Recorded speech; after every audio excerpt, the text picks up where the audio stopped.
तर मित्रांनो आणखीन एक थेरी आहे त्याला म्युटेशन थेरी असं म्हणलं जातं आणि ती प्रपोज केली होती ह्युगो डी व्रायसने 1901 मध्ये. तर आपल्याला माहिती आहे मेंडलचा जो वर्क आहे तो रिडिस्कवर झाला होता 1900 मध्ये. तर त्यानंतर ही थेरी प्रपोज केली होती. तर ह्युगो डी व्रायसच्या अनुसार त्यांनी जो काम केलं होतं त्यांनी प्लांट इव्हनिंग प्रायमरोज या प्लांट वरती त्यांनी काम केलं होतं आणि त्याची जी 7 पिढी आहेत 7 जनरेशन त्यांनी स्टडी केले होते. तर मित्रांनो याचे जे मेन फीचर्स आहेत ते बघून घेऊया. पहिलं तर mutations are large sudden discontinuous variation in population. Hugo de Vries प्रमाणे म्युटेशन जे असतात ते लार्ज असतात, मोठमोठी म्युटेशन्स असतात, सडन असतात, अचानक येतात आणि डिसकंटिन्युअस असतात. म्हणजे कंटिन्यू पुढे होऊ पण शकतात, नाही पण होऊ शकतात, डिसकंटिन्युअस असतात पॉप्युलेशन मध्ये. म्युटेशन थेरी अनुसार हे जे चेंजेस असतात ते इनहेरिटेबल असतात, म्हणजे ते पास ऑन होत नाही पुढच्या जनरेशनला. Mutation provides the raw material for organic evolution. आपल्याला माहिती आहे जर म्युटेशन झालं तरच एव्होल्युशन होऊ शकतं. Mutation may be useful harmful. Useful असेल तर तो सिलेक्ट केला जाईल नेचरने. Nature always select the mutation which is useful. Harmful असेल तर त्याला एलिमिनेट केलं जातं. Over the period of time एका ठराविक कालावधीनंतर म्युटेशन अक्युमुलेट होत राहतात. म्युटेशन एकदा अक्युमुलेट झाले ना that leads to origin and establishment of new species. जेव्हा एका ऑर्गॅनिझम मध्ये भरपूर सारे म्युटेशन्स होतात, अक्युमुलेट होत जातात, तेव्हा त्याचं रूपांतर एका न्यू स्पीसीज मध्ये होतो. जे हार्मफुल म्युटेशन्स असतात ते एलिमिनेट केले जातात नेचरने. नेचर त्याला एलिमिनेट करून टाकतो. म्युटेशन थेरीचे जे डिसएडव्हान्टेज होते ते बघून घेऊया. आता म्युटेशन थेरीचे जो डिसएडव्हान्टेज होता पहिलावाला तो म्हणजे हे जे लार्ज आणि डिसकंटिन्युअस व्हेरिएशन होते जे प्रपोज केले होते ह्युगो डी व्हेरेसने, हे ऍक्च्युअल मध्ये क्रोमोझोमल ॲब्रेशन्स होते. क्रोमोझोमल ॲब्रेशन म्हणजे ट्रान्सलोकेशन, काही मॉडिफिकेशन, रिअरेंजमेंट ऑफ जीन्स जे असतात ते क्रोमोझोमल ॲब्रेशन्स त्याला असं म्हणतात. ऍक्च्युअली बघायला गेलं एका ठराविक जीन म्युटेशन मध्ये चेंज झाला तर तो मायनर चेंज असतो, मोठा चेंज होऊ नाही शकत. दुसरी गोष्ट म्हणजे रेट ऑफ म्युटेशन जो असतो तो खूप स्लो असतो as compared to requirement of evolution. एव्होल्युशनला रिक्वायर असतं जास्त म्युटेशन, पण रेट ऑफ म्युटेशन जो असतो तो खूप स्लो असतो. तिसरा म्हणजे क्रोमोझोमल ॲबरेशन जे असतात त्यांना लिटिल सिग्निफिकन्स असतो, म्हणजे त्याचं एवढं जास्त महत्व नसतं एव्होल्युशन मध्ये, कारण की त्यांची जो स्टेबल पण आहे तो स्टेबल नसतात. ते पास ऑन होतात, पास ऑन झाले तर डिसेबल पण होतात, परत रिअरेंज होतात. ते स्टेबल नसतात, त्यांचं कॉन्स्टंट फ्लक्च्युएशन होत राहतं. आता मित्रांनो आपण modern synthetic theory of evolution जी शेवटची थिअरी आहे त्या थिअरी बद्दल जाणून घेऊया. आता मित्रांनो ही जी थिअरी आहे ही वाईडली ऍक्सेप्टेड होती, म्हणजे या थिअरीला सर्वात जास्त प्रतिसाद मिळाला होता आणि सायंटिफिक कम्युनिटीमध्ये ही वाईडली ऍक्सेप्टेड होती. सर्वांनीच ही थिअरी ऍक्सेप्ट केली होती. या थिअरीमध्ये जसं की नाव आहे याचं मॉडर्न सिंथेटिक थिअरी. मॉडर्न म्हणजे सगळ्यात मॉडर्न लेटेस्ट थिअरी आहे आणि सिंथेटिक सिंथेटिक म्हणजे यामध्ये बरेच थिअरीज एकत्र येऊन एक सिंगल थिअरी झालेली आहे. आता या थिअरीमध्ये वेगवेगळे बायोलॉजिकल डिसिप्लिन जे आहेत, बायोलॉजीमध्ये वेगवेगळे डिसिप्लिन्स असतात, वेगवेगळे फील्ड्स असतात, जसं जेनेटिकल, इकॉलॉजिकल, अॅनाटॉमिकल, जॉग्राफिकल, पॅलिओन्टॉलॉजिकल, हे सगळे फील्ड्स एकत्र येऊन याचा एक रिझल्ट म्हणजे modern synthetic theory of evolution. आता या थिअरीमध्ये वेगवेगळे सायंटिस्टनी त्यांचं कॉन्ट्रीब्युशन दिलं होतं. त्यांपैकी Fisher, Haldane, Dobzhansky, Huxley, Mayr, Simpson, Stebbins, Fisher, Wright आणि मॉर्गन आणि बरेच सायंटिस्ट यामध्ये अजून पण होते. तर ह्या सगळ्यांनी ह्या थिअरीला कॉन्ट्रीब्युशन दिलं होतं. त्यांपैकी एक सायंटिस्ट जो होता तो म्हणजे स्टेबिन्स. त्यांनी एक बुक पब्लिश केलं होतं आणि त्या बुक मध्ये त्यांनी 5 असे फॅक्टर्स मेन्शन केले होते, सांगितले होते की जे एव्होल्युशनला घडवून आणतात. एका स्पीसीजचं जेव्हा एव्होल्युशन होतं एका न्यू स्पीसीज मध्ये, तेव्हा 5 असे फॅक्टर्स असतात, 5 असे कारण असतात जे इम्पॉर्टंट असतात. ते म्हणजे जीन म्युटेशन, क्रोमोझोम स्ट्रक्चर आणि नंबर मध्ये जे म्युटेशन्स होतात ते, मग जेनेटिक रिकॉम्बिनेशन जेव्हा मिओसिसच्या दरम्यान दोन क्रोमोझोम क्रॉसिंग ओव्हर होतं, तेव्हा जेनेटिक रिकॉम्बिनेशन होतं. नॅचरल सिलेक्शन जो डार्विनने सांगितलं होता की एक एन्व्हायरमेंटल प्रेशर असतो जो एव्होल्युशन घडवून आणतो. नॅचरल सिलेक्शन, रिप्रोडक्टिव्ह आयसोलेशन, हे सगळे 5 फॅक्टर्स एव्होल्युशन ऑफ न्यू स्पीसीजला कॉन्ट्रीब्यूट करतात. आता मित्रांनो काही टर्म्स आहेत या थिअरीमध्ये, ते आपण जाणून घेऊया काय आहेत. पहिलं तर मेंडेलियन पॉप्युलेशन. आता आपल्याला माहिती आहे की जे काही इंडिव्हिज्युअल्स प्रेझेंट असतात एका स्पीसीज मध्ये त्याला एक पॉप्युलेशन म्हणलं जातं. आणि हा जो पॉप्युलेशन आहे छोट्या छोट्या तुकडीमध्ये विभागला गेलेला असतो, एका स्मॉल स्मॉल ग्रुपमध्ये विभागला गेलेला असतो. हे जे छोटे तुकडी आहेत ते इंटरब्रीड करत असतात एकमेकांमध्ये, त्यांचं क्रॉसिंग होत असतं आणि त्याला इंटरब्रीडिंग पॉप्युलेशन असं म्हणलं जातं. आणि हे जे small group of interbreeding population आहे याला मेंडेलियन पॉप्युलेशन असं म्हणलं जातं. दुसरं आहे जीन पूल. आता जीन पूल म्हणजे जेव्हा एका मेंडेलियन पॉप्युलेशन मध्ये total genetic information, total number of genes एका मेंडेलियन पॉप्युलेशन मध्ये, एका इंटरब्रीडिंग पॉप्युलेशन मध्ये जे total number of genes present असतात त्याला जीन पूल असं म्हणलं जातं. आणि जेव्हा या पॉप्युलेशनचं मायग्रेशन होतं किंवा जनरेशन वाढत जातात, पहिला जो जनरेशन आहे दुसऱ्या जनरेशनला रिप्लेस करून टाकतो, तेव्हा त्यांचा जो जीन पूल आहे तो चेंज होतो, थोडा अल्टर होत जातो आणि त्याच्यामुळे एव्होल्युशन होत जातं. आणि प्रत्येक जीनला, every gene that is present in organism, जो ट्रेट आहे त्याचे 2 ॲलिल्स असतात. आपण मेंडलचे लॉ बघितले आहेत, त्यामध्ये एक डॉमिनंट ॲलिल असतो, एक रिसेसिव्ह ॲलिल असतात. असे 2 ॲलिल प्रेझेंट असतात एका ऑर्गॅनिझम मध्ये. आणि शेवटचं म्हणजे जेव्हा हे जे प्रपोर्शन आहे ॲलिलचं जीन पूल मध्ये, हे proportion divided by total number of alleles, हे प्रपोर्शन ॲलिलचं प्रपोर्शन एका जीन पूल मध्ये divided by total number of alleles at a given locus is called gene frequency. Modern synthetic theory मध्ये 5 असे factors होते जे स्टेबिन्सनी त्याच्या बुक मध्ये पब्लिश केले होते. हे लेटर ऑन एकमेकांमध्ये क्लब झाले आणि त्याचे फक्त 3 फॅक्टर्स आपण या सिंथेटिक थिअरी मध्ये बोलणार आहोत. ते म्हणजे पहिला जो फॅक्टर आहे तो जेनेटिक व्हेरिएशन आहे, दुसरा नॅचरल सिलेक्शन आणि तिसरा आयसोलेशन. तर हे जे सगळे फॅक्टर्स आहेत आपण जाणून घेऊया. पहिला जो आहे जेनेटिक व्हेरिएशन. आता genetic variation is again divided into 5 असे व्हेरिएशन्स ज्याच्या विषयी आपण जाणून घेऊया. आता जेनेटिक व्हेरिएशन काय आहे नक्की? Genetic variation is change in a gene और जीन फ्रिक्वेन्सीज. जेव्हा एका जीन मध्ये किंवा जीन फ्रिक्वेन्सी मध्ये चेंजेस होतात, बदल होतात, त्याला जेनेटिक व्हेरिएशन असं म्हणलं जातं. आणि पहिला जो आहे त्याचा तो आहे जीन म्युटेशन. जेव्हा जीन म्युटेशन म्हणजे जेव्हा एक सडन, परमनंट आणि हेरिटेबल चेंज होतो एका जीन मध्ये, एका सेगमेंट ऑफ क्रोमोझोम मध्ये, त्याला जीन म्युटेशन असं म्हणलं जातं.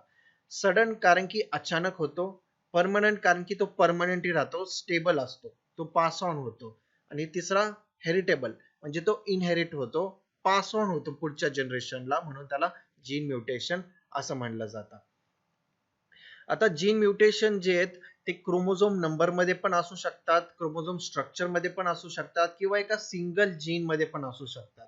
एका सिंगल जीन मध्ये जेव्हा सिंगल बेस पेअर चेंज होतो त्याला पॉइंट म्युटेशन असं म्हणलं जातं.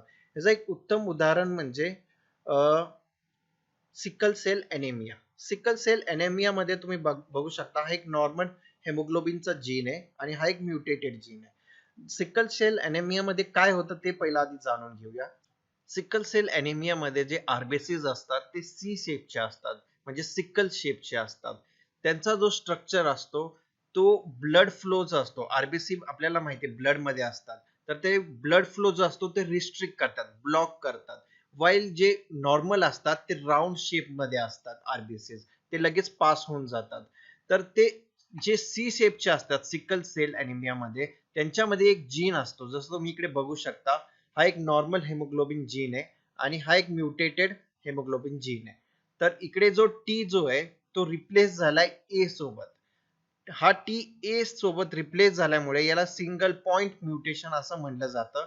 आणि त्याचं जेव्हा प्रोटीन होतं, जेव्हा त्याचं ट्रान्सलेशन होतं, तेव्हा ग्लुटामिक ऍसिड जो असतो तो रिप्लेस केला जातो व्हॅलिनने, आणि या रिप्लेसमेंट ऑफ अमायनो ऍसिड मुळे त्याचा जो स्ट्रक्चर असतो तो चेंज होऊन जातो, आणि बिकॉज ऑफ विच त्यांचा जो स्ट्रक्चर आहे तो सिकल शेपचा होतो. दुसरं आहे जेनेटिक रिकॉम्बिनेशन. तर मित्रांनो, आपल्याला माहिती आहे की सेक्शुअली रिप्रोड्युसिंग ऑर्गॅनिझम मध्ये जेव्हा गमीट फॉर्मेशन घडतो, त्यामध्ये गमीट्स बनतात, त्यावेळी जो जेनेटिक मटेरियल असतो तो एक्सचेंज होतो. त्याचा अर्थ असा होतो की नॉन सिस्टर क्रोमॅटिड्स जे असतात होमोलॉगस क्रोमोझोम्स वरती, ते त्यांच्यामध्ये क्रॉसिंग ओव्हर होतं. जेव्हा मेल गॅमिट आणि फिमेल गॅमिट एकत्र येतात त्यांचा क्रॉसिंग ओव्हर होतं, आणि क्रॉसिंग ओव्हर झाल्यामुळे व्हेरिएशन प्रोड्यूस होतात. हे फिनोटिपिक व्हेरिएशन्स असू शकतात, आणि ह्याच्यामुळे एव्होल्युशन घडू शकतं. तिसरं आहे जीन फ्लो. जीन फ्लोचं जर तुम्ही डेफिनेशन बघितलं तर ते आहे gene flow is movement of genes in and out of population, into and out of population. म्हणजे जेव्हा एक जीन एका पॉप्युलेशन मध्ये बाहेर दुसऱ्या पॉप्युलेशन मध्ये जातं, आणि दुसऱ्या पॉप्युलेशनचं जीन जेव्हा एका पहिल्या पॉप्युलेशन मध्ये येतं तेव्हा त्याला जीन फ्लो म्हणलं जातं. तर ते मायग्रेशन जेव्हा एक ऑर्गॅनिझम मायग्रेट होतो, ट्रॅव्हल होतो, एका पॉप्युलेशन मध्ये दुसऱ्या पॉप्युलेशन मध्ये जातो, त्यामुळे सुद्धा होऊ शकतं. किंवा डिस्पर्सल ऑफ पोलन, जेव्हा एका झाडाचा पोलन ग्रेन हवेने ट्रान्सफर होऊन दुसऱ्या पॉप्युलेशन मध्ये जातो, त्यावेळी सुद्धा जीन फ्लो होऊ शकतो. किंवा सेगमेंट ऑफ डीएनए, दुसऱ्या पॉप्युलेशनचा एक सेगमेंट ऑफ डीएनए दुसऱ्या पॉप्युलेशन मध्ये जातो, तेव्हा त्याला ट्रान्सफॉर्मेशन म्हणतात. तर या कारणामुळे सुद्धा जीन फ्लो होऊ शकतो. तर याचं एक उत्तम उदाहरण बघायचं म्हणलं तर हा एक ब्राऊन कलरचा डिअर आहे, आणि एक असे दोन पॉप्युलेशन इकडे आहेत, आणि या दोन पॉप्युलेशन मध्ये मोठमोठे माउंटन्स आहेत, आणि ज्याच्यामुळे त्यांचं जॉग्राफिकल आयसोलेशन झालंय, म्हणजे या दोघांमध्ये सेपरेशन झालेलं आहे.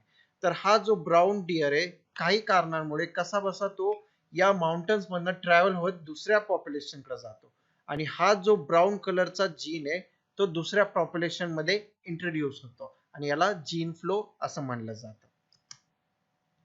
चौथा आहे जेनेटिक ड्रिफ्ट. आता genetic drift pure by chance होतं, म्हणजे ना काही आपत्कालीन गोष्टी होतात ज्याच्यामुळे सपोज फॉरेस्ट फायर किंवा फ्लड किंवा असे वेगवेगळे जे चान्सेस असतात जे प्युअर चान्स आहेत, म्हणजे ते सारखे होत नाही, कधीतरी एकदा होऊ शकतात. तर हे रॅन्डम फ्लक्च्युएशन असतात जीन्स मध्ये किंवा ॲलील फ्रिक्वेन्सीमुळे, आणि ते नॅचरल पॉप्युलेशन मध्ये घडतात, आणि एक प्युअर चान्स इव्हेंट असतो. यामध्ये काय होतं, फॉर एक्झाम्पल हा एक ब्राऊन कलरचा डिअर आहे आणि हा एक व्हाईट कलरचा डिअर आहे. ओके, सो हा जो एलील आहे जो ब्राऊन कलरचा डिअरला प्रिझर्व ठेवतो, म्हणजे हे मिक्स पॉप्युलेशन आहे, आणि या पॉप्युलेशन मध्ये काही कारणांमुळे फॉरेस्ट फायर जनरेट झाली आहे. इकडे फॉरेस्ट फायर जनरेट झाल्यामुळे जे थोडेसे छोटे पॉप्युलेशन होती ब्राऊन कलर डिअरची, ती गेली, ती व्हॅनिश झाली, एक्सटिंक्ट झाली, आणि त्याच्यामुळे हा जो एलील आहे तो हॅम्पर गेला, म्हणजे तो लॉस झाला, आणि त्याच्यामुळे तो एलील पुढे डिसकंटिन्यू होऊन फक्त व्हाईट कलरचा जो डिअर आहे तो पुढे कंटिन्यू झाला. तर याला एक जेनेटिक ड्रिफ्ट म्हणलं जातं, जेव्हा एक छोटी पॉप्युलेशन जो असतो एका पर्टिक्युलर एलीलचा तो एक्सटिंक्ट होऊन जातो, आणि जेवढा स्मॉलर पॉप्युलेशन असेल, म्हणजे जेवढा छोटा पॉप्युलेशन असेल एका पर्टिक्युलर जीनचा एका पर्टिक्युलर एलीलचा, तेवढा त्याचे चान्सेस जास्त असतात जेनेटिक ड्रिफ्ट साठी. पाचवा जो जेनेटिक व्हेरिएशन आहे तो क्रोमोझोमल ॲबरेशन्स आहे. आता क्रोमोझोमल ॲबरेशन्स म्हणजे काय? क्रोमोझोमल ॲबरेशन्स मध्ये स्ट्रक्चरल किंवा मॉर्फोलॉजिकल, त्याचा स्ट्रक्चर जो आहे त्याची मॉर्फोलॉजी जो आहे तो चेंज होते, आणि त्या चेंजमुळे व्हेरिएशन्स घडतात. आता ही चेंज काय? हे रिअरेंजमेंट ऑफ जीन्स आहेत. आपल्याला माहिती आहे क्रोमोझोम वरती जीन्स एका स्पेसिफिक ऑर्डरने एका स्पेसिफिक सिक्वेन्सनी अरेंज केलेले असतात. त्यांची जी अरेंजमेंट आहे ती बदलली किंवा चेंज झाली, तेव्हामध्ये अल्टरेशन काय आलं, तर त्याला क्रोमोझोमल ॲबरेशन्स असं म्हणतात. आता क्रोमोझोमल ॲबरेशनचे काही प्रकार आहेत, 4 प्रकार आहेत, ते बघून घेऊया. पहिला आहे डिलिशन. डिलिशन म्हणजे लॉस ऑफ जीन. तुम्ही इकडे बघू शकता डिलिशन मध्ये A B C D E F G H असा एक सिक्वेन्स आहे, तर यामध्ये डीई जो आहे तो डिलीट झालेला आहे कम्प्लिटली, म्हणून इकडे ए बी सी ई आणि डायरेक्टली एफ जी एच असा कंटिन्यू झाला, याला डिलिशन म्हणलं जातं. यामध्ये कंप्लीट एक सेट ऑफ जीन किंवा फ्रॅगमेंट लॉस होऊन जातो. दुसरा आहे डुप्लिकेशन. आता डुप्लिकेशन मध्ये कंप्लीट पार्ट डुप्लिकेट होतो. फॉर एक्झाम्पल इकडे बघू शकता ABCDE. आता BC जो आहे तो डुप्लिकेट होऊन BC झालाय, म्हणजे दोनदा इकडे रिपीट झालाय आणि याला डुप्लिकेशन असं म्हणलं जातं. तिसरा आहे इन्व्हर्जन. इन्व्हर्जन मध्ये एक पर्टिक्युलर सेगमेंट ऑफ क्रोमोझोम जो असतो, एक पर्टिक्युलर सेगमेंट तो कट होतो, आधी कट होऊन त्याच क्रोमोझोम वरती, सेम क्रोमोझोम वरती इन्व्हर्ट पोझिशन म्हणून एका 180 डिग्रीच्या ट्विस्टनी इन्व्हर्ट होऊन परत तिकडे रिअटॅच होतो.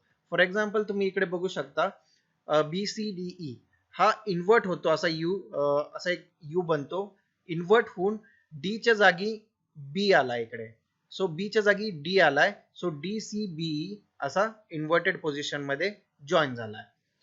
आणि शेवटचा आहे ट्रान्सलोकेशन. ट्रान्सलोकेशन मध्ये एक पार्ट ऑफ क्रोमोझोम किंवा एक complete set of genes non homologous chromosome वरती जाऊन अटॅच होतात. सेम क्रोमोझोम वरती पण होऊ शकतात किंवा दुसऱ्या क्रोमोझोम वरती पण अटॅच होतात, त्याला ट्रान्सलोकेशन होतात. आणि बरेच वेळी ट्रान्सलोकेशन हे दुसऱ्या क्रोमोझोम वरती किंवा नॉन होमोलॉगस क्रोमोझोम वरती जाऊन अटॅच होतो. तुम्ही इकडे बघू शकता हा जो AB आहे हा रिप्लेस होऊन MNO हा जो पार्ट आहे हा दुसऱ्या क्रोमोझोमचा आहे जो इथे अटॅच झालेला आहे. सो हे होते क्रोमोझोमल एब्रेशन्स, ज्याच्यामुळे व्हेरिएशन घडून येतात इन एव्होल्युशन. आता मित्रांनो, मॉडर्न सिंथेटिक थिअरी जी आहे त्याचा जो दुसरा फॅक्टर आहे आणि मेन फॅक्टर आहे तो म्हणजे नॅचरल सिलेक्शन. आता नॅचरल सिलेक्शनचा पार्ट जो आहे आपण डार्विनच्या भागामध्ये कव्हर केला होता, म्हणजे सर्वायवल ऑफ द फिटेस्ट. जे स्ट्रॉंग असतात, जे स्ट्रॉंग इंडिव्हिज्युअल असतात पॉप्युलेशन मध्ये ते सर्वाइव्ह होतात आणि पुढच्या जनरेशनला ते कंटिन्यू होतात. वाईल जे वीक असतात, ज्यामध्ये अडॅप्टेशन असे वीक अडॅप्टेशन वीक व्हेरिएशन आलेले असतात, ते सर्वाइव्ह होत नाही आणि ते त्यांची जी स्पीसीज आहे ते एक्सटिंक्ट होऊन जाते. So survival of the fittest हा मेन टर्म आहे नॅचरल सिलेक्शन मध्ये आणि हा सर्वात मेन ड्रायव्हिंग फोर्स आहे एव्होल्युशन मध्ये, नॅचरल सिलेक्शन. आता जे फिट असतात, जे स्ट्रॉंग इंडिव्हिज्युअल असतात तेच फक्त रिप्रोड्यूस करतात, त्यांचीच प्रोजिनी जी असते ती त्यांची जी जनरेशन असते ते पुढे जाते. वाईल वीक जे असतात ते जास्त रिप्रोड्यूस करू नाही शकत आणि त्यांची जी स्पीसीज आहे ती एक्सटिंक्ट होऊन जाते. हा एक वे युनिवर्सचा, म्हणजे जो स्ट्रॉंग स्पीसीज असतात ते सिलेक्ट केले जातात आणि जे हार्मफुल म्युटेशन्स होतात, जे हार्मफुल म्युटेशन्स होतात ऑर्गॅनिझम मध्ये, जे वीक असतात ते इरॅडिकेट केले जातात, नेचर पासून ते इरॅडिकेट केले जातात किंवा एक कॉन्स्टंट टर्म मध्ये ते सर्वाइव्ह होऊ शकतात. आणि जे हार्मफुल रिसेसिव्ह जे असतात ते कॉन्स्टंट जनरेशन आफ्टर जनरेशन ते कॉन्स्टंटच राहतात. आता जर तुम्ही याचं एक चांगलं एक्झाम्पल बघितलं, एक बेस्ट एक्झाम्पल जर पाहिलं तर इंडस्ट्रियल मेलॅनिझम. 1845 मध्ये इंग्लंडमध्ये इंडस्ट्रियलायझेशन होतं नव्हतं, म्हणजे अर्ली 19th सेंचुरी मध्ये 1900 शतकामध्ये इंडस्ट्रियलायझेशन जास्त होत नव्हतं तिकडे, म्हणजे इंडस्ट्रीज जास्त त्या प्लेस मध्ये आल्या नव्हत्या. एक जागा होती ग्रेट ब्रिटन, तिथे ब्रिमिंगम म्हणून एक शहर होतं, त्या शहरामध्ये जास्त इंडस्ट्रीज नव्हते. तर त्यावेळी त्या जागी झाडं असायचे आणि झाडांवरती एक लायकेन तिकडे आढळायचा. लायकेन म्हणजे तुम्हाला माहिती आहे मित्रांनो, लायकेन हा एल्गी आणि फंगायचा एक कॉम्बिनेशन आहे आणि हा फक्त त्याच जागी फक्त आढळतो जिथे पोल्युशन नसतं. तर तुम्हाला शहरामध्ये आपल्या सिटीमध्ये लायकेन्स भेटणार नाही, पण तेच जर तुम्ही गावाकडे गेला, गावाकडे पोल्युशन कमी असल्यामुळे तिकडे तुम्हाला झाडांवरती लायकेन्स बघायला मिळतील. तर एक उत्तम इंडिकेटर पण आहे, it's a good indicator for pollution. जिथे पोल्युशन असेल तिकडे लायकेन नसणार, कारण की ते मेले जातात तिकडे, आणि जिथे पोल्युशन नसेल तिकडे लायकेन्स झाडांवरती तुम्हाला बघायला मिळेल. तर इंग्लंडमध्ये 1845 मध्ये 2 स्पीसीज असायचे मॉथचे. मॉथ तुम्ही बघितला असेल, हा मॉथ आहे असा, तो असा दिसतोय, किडा असतो जो रात्रीच्या वेळी झाडांवरती फुलांवरती फिरत असतो आणि त्यामधला ज्यूस पित असतो, नेक्टर पित असतो. तर हा एक मॉथ आहे. मॉथचे 2 स्पीसीज असायचे पुरातन काळात 1845 मध्ये. तर एक जो असायचा तो ग्रे व्हाईट असायचा आणि त्याला बिस्टन बेटुलारिया असं म्हणलं जायचं.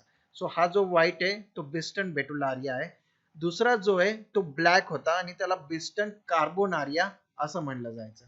हे दोन स्पीसीज आढळायचे.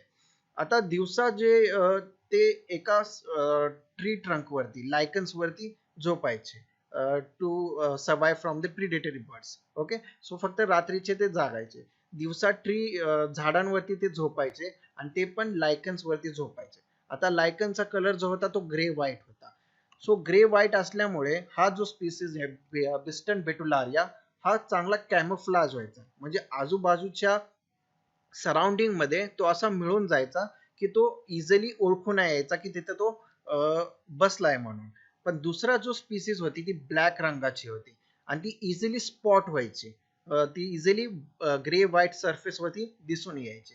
म्हणून जे बर्ड्स असायचे, जे पक्षी असायचे, प्रिडेटरी बर्ड्स जे असायचे ते डायरेक्टली अटॅक करायचे आणि त्यांना मारून टाकायचे.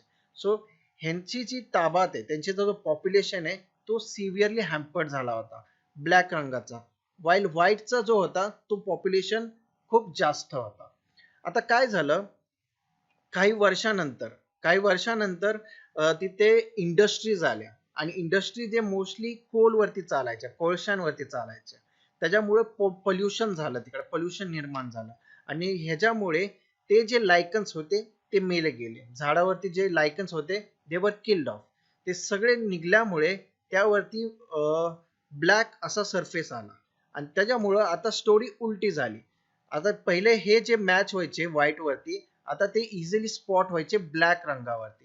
म्हणून ह्यांची जी ताबाद आहे, ह्यांची जी पॉप्युलेशन आहे ती कमी झाली, वाईल ब्लॅक रंगाची जी पॉप्युलेशन आहे ती वाढली. सो नेचर मध्ये फक्त तेच जे ज्यांचं अडॅप्टेशन स्ट्रॉंग आहे, जे नेचरची कोप करू शकतात तेच फक्त वाढू शकतात, वाईल ज्यांचं अडॅप्टेशन वीक आहे ते एक्सटिंक्ट होतात. सो एक नॅचरल सिलेक्शनचं हा एक उत्तम उदाहरण आहे.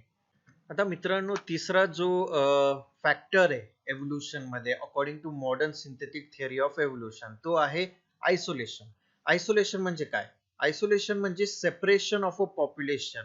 एक दोन वेगवेगळ्या स्पीसीज निर्माण होतात कारण की त्यांमध्ये काही अडथळे, एक बॅरियर निर्माण होतो. आता तो बॅरियर काही असू शकतो, आपण त्या बॅरियर विषयी बोलून घेऊया. तर असा एक बॅरियर, एक अडथळा निर्माण होतो एक सिंगल पॉप्युलेशन मुळे, ज्याचं विभाजन होतं, दोन वेगवेगळे स्पीसीज तयार होतात, त्यांमध्ये डायव्हर्जन्स होतं. सो हे जे डायव्हर्जन्स आहे अकॉर्डिंग टू द एन्व्हायरमेंट, आणि या दोन पॉप्युलेशनचं इंटरब्रीडिंग होत नाही, म्हणजे दोघांचं क्रॉसिंग होत नाही, इंटरब्रीडिंग होत नाही, कारण की त्यामध्ये काही बॅरियर्स निर्माण होतात. आता हे जे बॅरियरचे वेगवेगळे मेकॅनिझम आहेत ते आपण बघून घेऊया काय आहेत ते.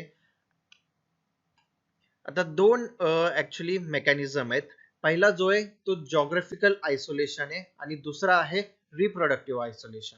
तर जॉग्राफिकल आयसोलेशन म्हणजे एक फिजिकल आयसोलेशन आहे, म्हणजे त्या दोन एक स्पीसीजचं जेव्हा विभाजन होतं, त्यांचं सेपरेशन होतं, तर मध्ये जो बॅरियर असतो तो फिजिकल असतो. आणि हा जो फिजिकल आहे तो नॅचरल असू शकतो, की जसा की रिव्हर, एक नदी त्या दोघांमध्ये सेपरेट झाली आहे, किंवा एक ओशन, किंवा माउंटन, किंवा ग्लेशियर, असे वेगवेगळे बॅरियर निर्माण होऊ शकतात ज्याच्यामुळे त्या दोघांचं इंटरब्रीडिंग होत नाहीये.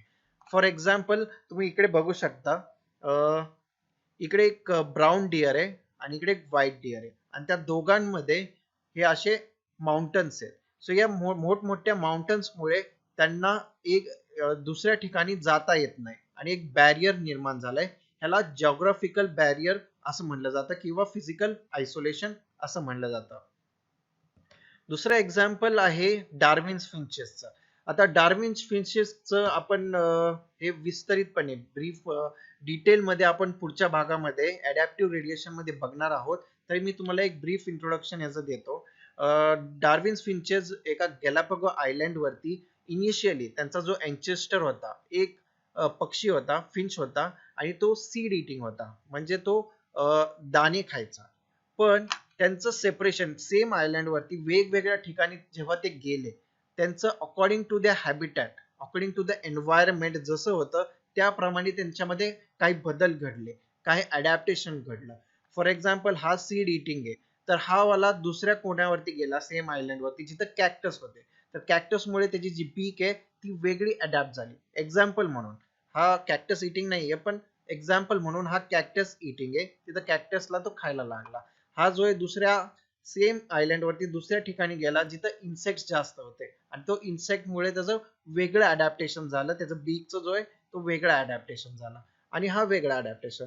सो एका फिंचेस पासून वेगवेगळे पक्षी निर्माण झाले, वेगवेगळे फिंचेस निर्माण झाले आणि याला डार्विन्स फिंचेस असं नाव दिलं. आणि हे जॉग्राफिकल बॅरियर मुळे झालं, म्हणजे जॉग्राफिकल त्यांच्यामध्ये आयसोलेशन झालं आणि त्यांचा जो एव्होल्युशन आहे त्यांच्या अकॉर्डिंग टू द्या एन्व्हायरमेंट, अकॉर्डिंग टू द्या फॅक्टर सराउंडिंग्स, त्यांचा जो सराउंडिंग होता त्याप्रमाणे त्यांच्यामध्ये अडॅप्टेशन घडले. दुसरं जे आयसोलेटिंग मेकॅनिझम आहे ते आहे रिप्रोडक्टिव्ह आयसोलेशन. आता रिप्रोडक्टिव्ह आयसोलेशन मध्ये काय होतं, त्यामध्ये जेनेटिक मटेरियल जो आहे, जो डीएनए लेवल आहे त्यामध्ये काही चेंजेस होतात आणि जीन पूल आहे जो तो थोडासा अल्टर होतो, चेंज होतो आणि हे चेंजेस झाल्यामुळे त्यांचे जे जेनायटल ऑर्गन्स आहेत, जे रिप्रोडक्टिव्ह ऑर्गन्स आहेत त्यांमधले जेनायटल ऑर्गन्स हे थोडेसे चेंज होतात आणि त्यामध्ये काही बदल झाल्यामुळे त्यांचं इंटरब्रीडिंग होत नाही. म्हणजे त्यामध्ये इंटरब्रीडिंग झालं तरी जायगोट फॉर्मेशन होत नाही आणि याला रिप्रोडक्टिव्ह आयसोलेशन असं म्हणलं जातं. आता रिप्रोडक्टिव्ह आयसोलेशन दोन प्रकारचे आहेत. पहिला आहे प्री मेटिंग किंवा प्री जायगोटिक आयसोलेटिंग मेकॅनिझम. आता या मेकॅनिझम मध्ये त्यांचं फर्टिलायझेशन होतं पण जायगोट फॉर्मेशन होत नाही. फर्टिलायझेशन जरी झालं तरी जायगोट फॉर्मेशन होत नाही आणि त्यामध्ये पण पहिला जो आहे तो हॅबिटॅट आयसोलेशन. वेगवेगळे टाइप्स आहेत प्री मीटिंग किंवा प्री जायगोटिक आयसोलेटिंग मेकॅनिझम मध्ये. पहिला जो आहे तो हॅबिटॅट आयसोलेशन आहे. आता हॅबिटॅट आयसोलेशन म्हणजे हे दोन वेगवेगळे साप तुम्ही इकडे बघू शकता. हा जो आहे तो पाण्यातला साप आहे आणि हा जो आहे तो लँडवरचा साप आहे आणि यांमध्ये दोघांचे जे जेनायटल आहे, रिप्रोडक्टिव्ह ऑर्गन्स आहेत ते वेगवेगळे आहेत, वेगवेगळे त्यांमध्ये चेंजेस झालेले आहेत. सो यांमध्ये जरी एकत्र आले, ब्रीडिंग झालं तरी त्यांचं जायगोट फॉर्मेशन होणार नाही. सो याला म्हणतात हॅबिटॅट आयसोलेशन. म्हणजे त्यांचे जो हॅबिटॅट आहे, ज्या सराउंडिंग्स मध्ये ते राहतात तो वेगळा आहे. दुसरं आहे सीझनल किंवा टेम्पोरल आयसोलेशन. आता सीझनल आयसोलेशन म्हणजे दोन्ही दोन्ही ऑर्गॅनिझम किंवा दोन्ही स्पीसीज एकाच ठिकाणी राहतात पण त्यांचा जो मेटिंग सीझन आहे, म्हणजे एकाच वर्षामध्ये त्यांचं जे मेटिंग होत असतं ते वेगवेगळ्या महिन्यांमध्ये वेगवेगळ्या सीझन मध्ये झाल्यामुळे त्यांचं इंटरब्रीडिंग होत नाही.